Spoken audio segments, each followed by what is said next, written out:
morning, afternoon, evening, whatever, whenever you guys are tuning in for another episode of SandChessVB. And today we are talking about not the lottery numbers, but the low sets. Why I am an advocate of low sets. And as usual, we'll have an outline and we'll have my homegrown tool right there. Shoot me a message or some money if you want that tool. We'll see. Okay, and I guess we will start with the outline. And I want to say that, of course, I understand at super high level, nowadays you need the jump sets, and maybe then my points might not always work in the if you're running jump sets as much as you can. So this is probably geared at a slightly lesser level, but still competitive. I mean, even on FIVB, even of the AVP, most teams still don't jump set every time. Every team will do it, but not try to run that as a system. So anyway, we are going to dive deep into why low sets are better. And when I say low sets, maybe I can I guess I can say it's just a quicker tempo, and if somebody wants a height, because somebody's going to ask for me, but I'm a shorter guy, 5'10", 178 centimeters. I like them to be between the height antenna to about 2 feet above, depending on where I get my pass from. I took my pass from. Of course, depending on where you're running from, the set height needs to be adjusted. So let's go in why I'm an advocate of low sets. I think because of the speed, it gives a tactical advantage, and we'll break them down. And let's go for advantage one. The wind. Maybe I can zoom in. Maybe zoom in. Let's go. Zoom in. The wind. Of course, the lower the set, the less affected by the wind. So that's true also for passes. So that is one advantage. Wind is less of a factor. As there's nothing worse than jumping. The ball is supposed to be in front of your right arm, and then suddenly it moves 2 feet to either side, and then you can't hit it, or you're gonna have to give a free ball. Advantage two. So this is I challenge anyone who wants to deny that claim. Is the smaller distance you throw something, the more accurate you're going to be. It's just you know, on average, try to throw something at a given height or at a given distance and see how accurate you're going to be versus when you have to throw it not too far away. So I challenge anyone who thinks they are more accurate with a high set. Maybe that's because they have muscle memory, but everything else equal, the low set would be more accurate. All right, what else do we have? We have, let me scroll down. We have timing. Okay, so now there's physics, okay? So the lower an object falls from, the slower it's going to be. Is just physics. Don't ask me why. It's called gravity. So when it's coming from not that high, it's going to go through your hitting window, regardless of how big it is. It's going to go through your hitting window slower than if it goes from 7, 8, or 20 feet above the antenna and then going down. So that way you have more time to execute and have last minute adjustments because of what's happening on the other side. So that's only helping, only increasing your timing window. That's another way to put it. Advantage number 4. Okay, so defense has less time. The quicker, so the lower the set, the less time the defense can prep to build up their system against your offense. So they might be, if somebody's baiting, he might be stuck into a position where he just wanted to bait, but was going to run down the court if he had a half second more. But with that half second less, maybe he can't run down the court. Maybe he's starting from too far. So that is less time for the defense to do whatever baits, or even if they don't do bait, then at worst case it's a wash.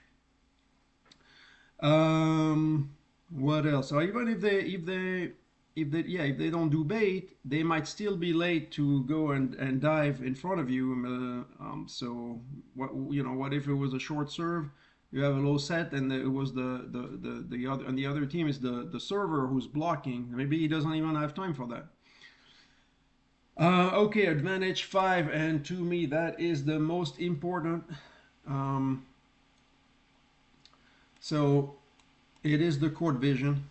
When you don't have to look up and look at your set like this, well then, when you only have to take a small glance up, you can still see in front of you and what is the team doing. And maybe even if you're not focusing on those players because you're focusing on the ball, you will still see them taking a stance, especially the defender, but even the blocker. Is he doing a quick step to dive into your cross?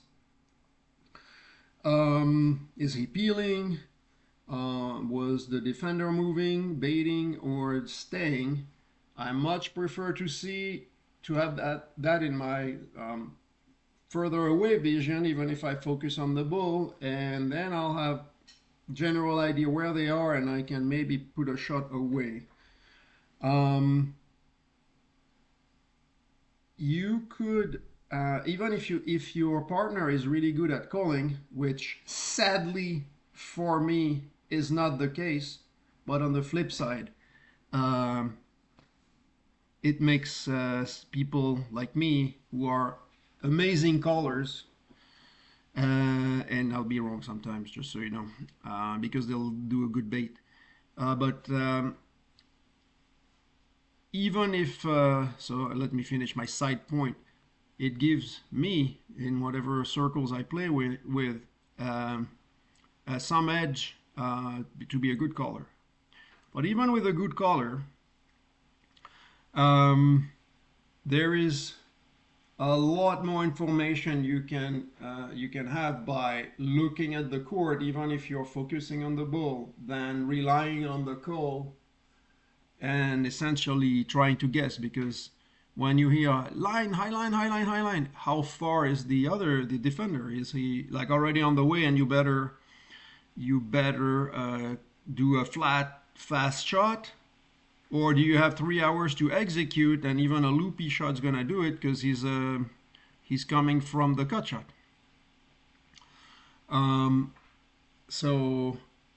Yes, and I have that as seeing beats guessing. So to me, the low set gives you that advantage, and you can adjust until you really have to focus on the ball. You know what they're doing.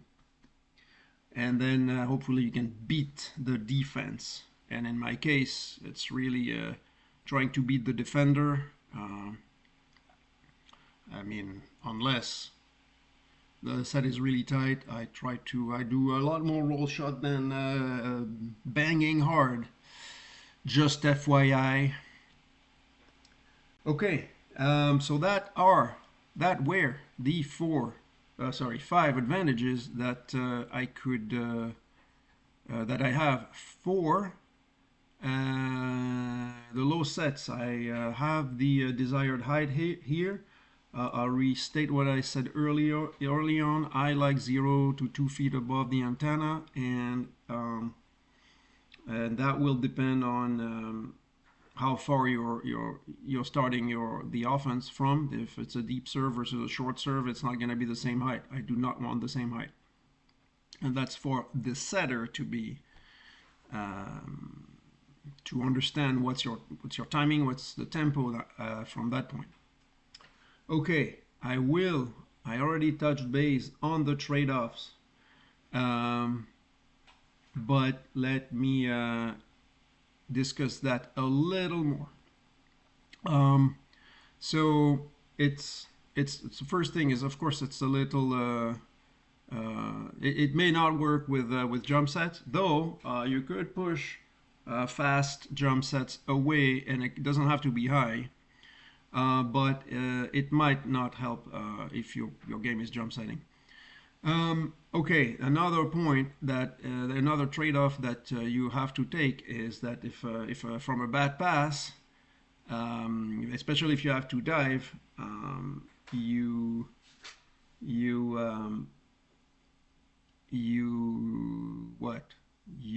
may need a little bit more time to get up and then go hit. So that also is in your setter's hands, pun intended. Your fate is in his hands. Can he read that you need an extra second to get to your attack? Okay,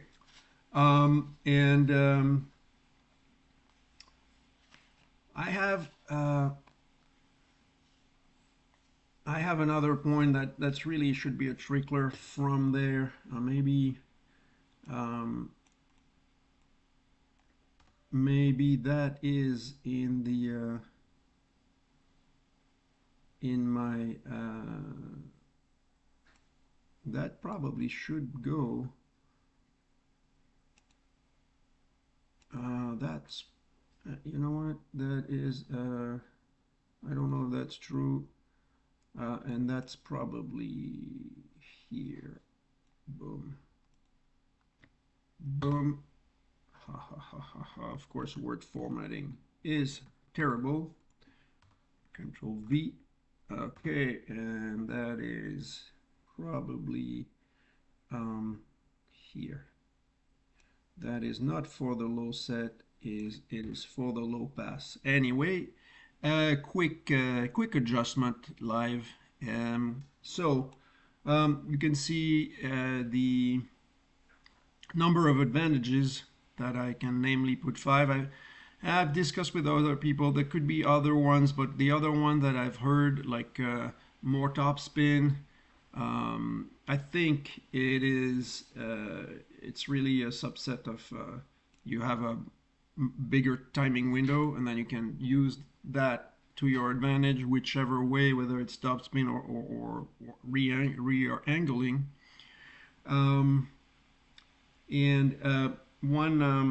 So there is of course a trade-off.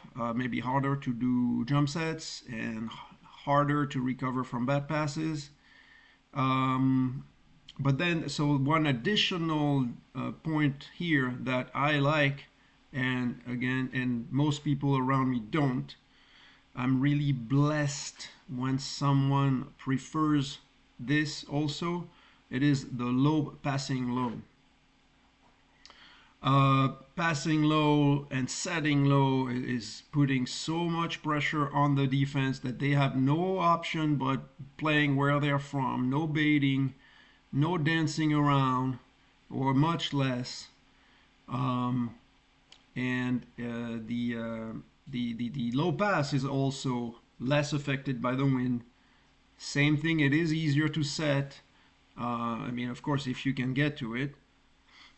It's a lot harder to set a ball that comes from a mile high, especially if it's windy. Um, and yeah, as I said, a lot less time for the defense. With the trade-off that this one, for sure, you can't do a jump set. If the pass is low, you can't, or you can, but you have to hit from under the net. And then there is less deception for the setter, especially if he has less time to work on it. But I will take that trade-off. I will take that trade-off and put that pace against my opponent any day. Let me know if you agree, disagree, have more points, other things to consider for both plus and trade-offs. Let me know if you want me to dive deeper into the low pass. I don't know that I need to. I think this covers it, but I'm always happy to discuss any topic furthermore. And don't forget to like, subscribe, send me your donations. And I appreciate all of you donors. We are at, Mikkel the broker. How much? How much? Okay, 253 millions. Thank you guys. Keep it up. And don't forget to play beach volleyball as a chess game. Thank you.